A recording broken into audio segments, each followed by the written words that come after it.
Alright, with me today is VJ. VJ, kumusta ka na? Ilan taon na ba? 24. 24. And you're still a bachelor, ha? Yeah. Bakit ka tumatawa? Yeah, still a bachelor. Masarap maging bachelor. Okay, so we will start with the skills, okay? The reason why you need to be certified, kailangan marunong ka nung lahat ng skills na ituturo ko sa'yo. There are a total of 20 skills. Now, if you have any questions, you just ask, okay? But it's better if you just listen first, and then pagkatapos kong in-explain yung 20 skills, then you can ask me a lot of questions para hindi masira yung timing natin. Okay. Now, the most important in scuba diving is being able to clear your mask. Because yung mga tao kasi, like you're listening, you're breathing from your nose. Di ba? Sa diving, you have to breathe from the mouth. Okay? So, yun ang nagkakos ng fog. Yeah. Parang yung windshield ng kotse, pag sinarado mo lahat ng bintana at nakapatay yung aircon, nagpa-fog, right? Like now, ito yung aking nagpa-fog na, oh. See? Oh, yan, nawawala na yung fog. So, yung fog na yan, you should be able to put in the water. Di ba? Ngayon, paano maglagay ng water dyan? Assuming this is my mask, di ba? Gaganunin mo para pumasok yung tubig, di ba? Pagkatapos, you tilt your head up, di ba? Tapos press gently lang. Just press gently the mask, di ba? Don't push. Kasi pag pinush mo, aangat yung mask eh. Right? Papasok ang tubig. So press gently, and then, gagawin mo ngayon, you blow through the nose. Lalabas ang tubig. Ngayon, maraming ways yan eh. Either you press gently dito sa gitna, or you can hold it here, di ba? Tapos bubuksan mo yung galon. So, yung skill na yon, depende kung saan ka comfortable. Okay? Kasi pag binuksan mo rito at hindi mo na isara, pwedeng pumasok uli yung tubig. So, kung nahihirapan ka ron, you just have to hold it, press it gently here, tapos mag-blow ka. Alright? So, yun ang mask clearing. Kasi, para makita mo yung ganda ng ilalim ng dagat. Okay? So, the next step would be share air. Okay? Yung share air naman, assuming that you run out of air. But syempre, it's just like driving a car na you don't allow your car to run out of gasoline, di ba? So, ito, kanya nga merong sign na ganon, low on air, na sabi mo sa body mo, okay, I'm getting out of air na, malapit na, nasa red mark na ako. So, you start ascending. Okay, kung matigas ang ulo ng body mo, wala, iwanan mo na. Di ba? So, ngayon, pag nag-share air ka, you have to remember the right technique, di ba? So, tatanggalin mo dun sa lalagyan, okay? In this case, meron kang parang necklace, di ba? Tatanggalin mo dun, and then, ibibigay mo dun sa body mo. Just make sure na pag binigay mo sa body mo, hindi siya baliktad. Paharap. Kung hindi, pag binigay mo ng patalikod na gano'n, he can breathe, pero mahirapan siya huminga kasi baliktad eh. Alright? Tapos, huwag mong tatakpan yung purge bulb para siya na magpa-purge sarili niya. You remember that? Okay. O, sige. So, alam mo na yun. Now, yung third skill natin, I explained to you just right, yung regulatory recovery. Yung regulatory recovery naman, yung third skill natin is assuming na yung body mo likot sa tubig, masyado siyang malikot, di ba? Nasisipa niya either your mask o yung reg mo. Natanggal. Or, it can happen na masyadong malakas ang current. Okay. Di ba? Or, maybe you just want to take it out. I don't know what you want to do. Natanggal. Or you want to experiment with your octopus. Di ba? Ngayon, in case na matanggal yon, ang pag-locate nun, you have to bend on the right side. Magbe-bend ka para lumabas yung regulator mo para lumabas. And then you touch your tank, and then you raise up your hand para dapat lalaylay siya rito. Pag laylay niya rito, now you can grab it with your hand and put it in your mouth. Alright? Now, pag linagay mo sa mouth mo, definitely may tubig yon, di ba? So, ang gagawin mo ngayon, either you purge or you blow. But better na lang if you just blow it, just like in snorkeling, para hindi mo mainom ang tubig. Okay? Okay, very good. Okay, yung buoyancy naman is so simple because there are three kinds of buoyancy, di ba? Again, I will repeat to you. One is negative, positive, or you want to be neutrally buoyant. That's the most Yun ang objective mo. You wanna be neutrally buoyant. Ngayon, kung negative ka, ibig sabihin nun, bumabagsak ka. Kung positive ka, ibig sabihin nun, umaangat ka. So kung umaangat ka, you have to deflate. Okay? Pag bumabagsak ka, you have to inflate. Tama? So, yun lang yun. So, ngayon, however, maski na magaling ka mag-inflate, deflate, pero kung erratic yung breathing mo, hindi mo pa rin makukuha yung neutral buoyancy. Because yung breathing mo erratic, it should be deep and slow. Di ba? Tapos buga mo ng slowly. Pag nag-erratic yan, di ba? Kasi nag-hyperventilate ka, hindi mo makukuha yung buoyancy mo. But anyway, at least, kahit di mo makukuha yung buoyancy mo, you can always compensate by using your feet. At least, nag-i-enjoy ka na mag-dive. Ganun ang ginagawa ng mga divers. Pag hindi lang ma-compensate, di ba? For example, instead of inflating, they try to kick and kick and kick. Di ba? Yun. Kung ayaw mo mag-kick, di ba? Mag-inflate ka. Kaya nga one time I was asked by my student, sabi, Mr. Baron, what is the secret of buoyancy? Okay? You look at your feet.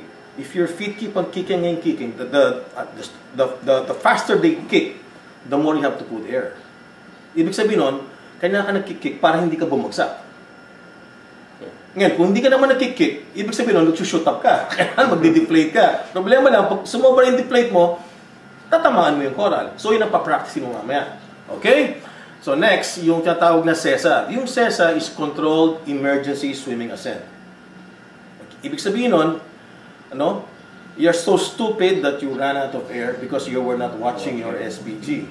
Just like driving a car. Diba? Dapat constantly, titignan mo kung may gasolina ka, kung may air ka. Masyado ko nag-i-enjoy. By the time you know it, wala na pala akong hangin.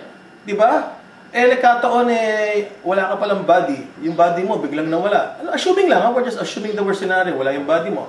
So now, you have to save yourself. Unless you want to die early. Kung marami kang insurance, pwede. May insurance ka ba? Hindi ka pa pwedeng mag-commit ng suicide. Wala ka pala insurance Okay, so gagamit ka ng CESA ngayon. So you have to say the sound hanggang makarating sa taas. Now, if you don't reach the top, you die of drowning. That's better than dying of burst lungs. Okay? So, now, the next is free flow regulator breathing. Yung free flow regulator breathing, this is caused by yung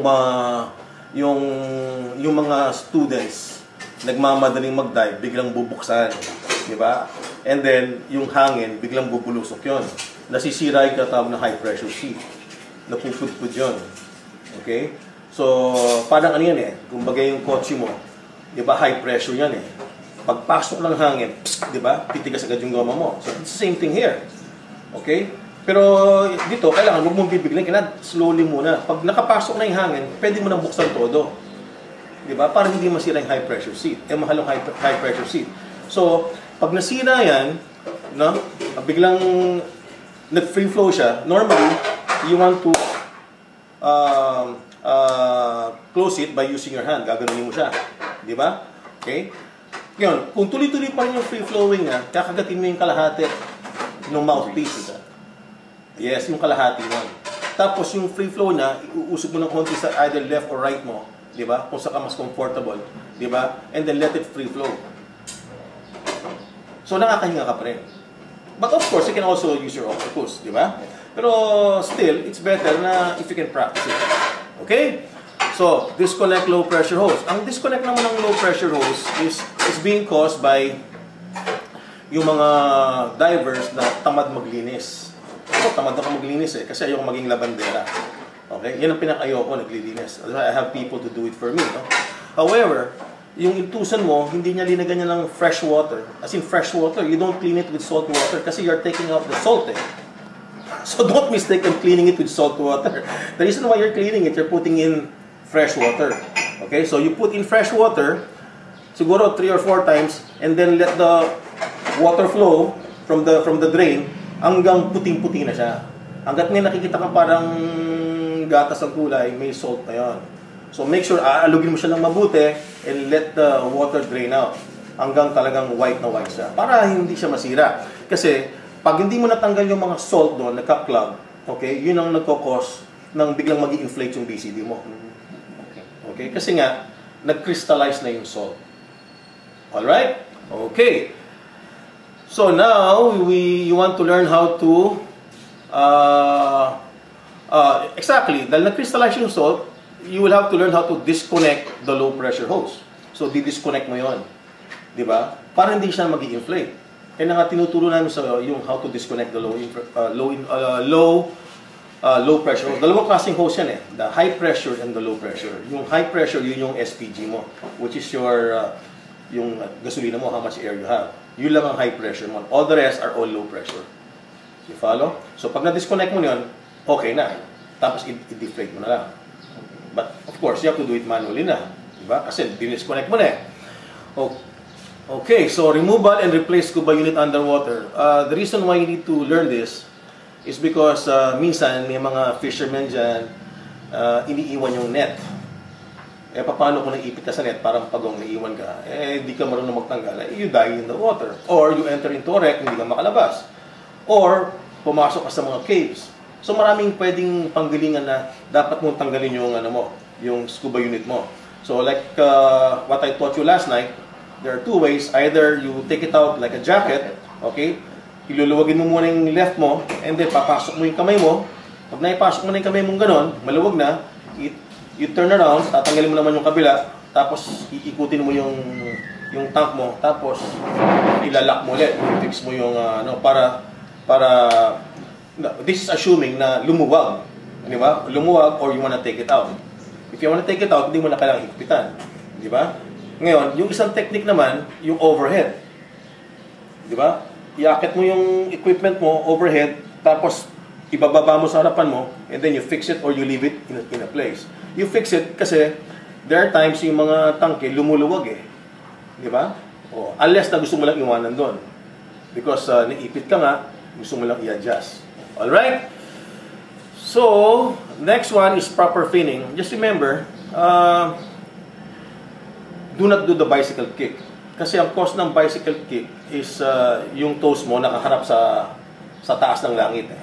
Okay, yung toes mo kailangan pointed lang, di ba? Kung hindi, nagba-bicycle kick ka. Tapos yung yung pinakapaa mo, bebend mo ng konting-konti lang. Ito, what do you call this? Itong, your knees. Your knees. I-bend mo lang ng konting knees mo. Di ba? Bend mo lang ng konti. Pag sumobra yung bend yan, may tendency mag-bicycle. Pagkatapos, pagka ginalaw mo yung paa mo, nafe-feel mo basically yung lakas from the hips. Di ba? Yun. Para bumilis yung takbo mo. Di ba? Ngayon, kung mali, it's okay. Babagal ka lang. Alright? Eh, swimmer ka naman eh. Galing mo nga mag-swim eh, di ba? So, ibig sabihin, tama yung hips mo.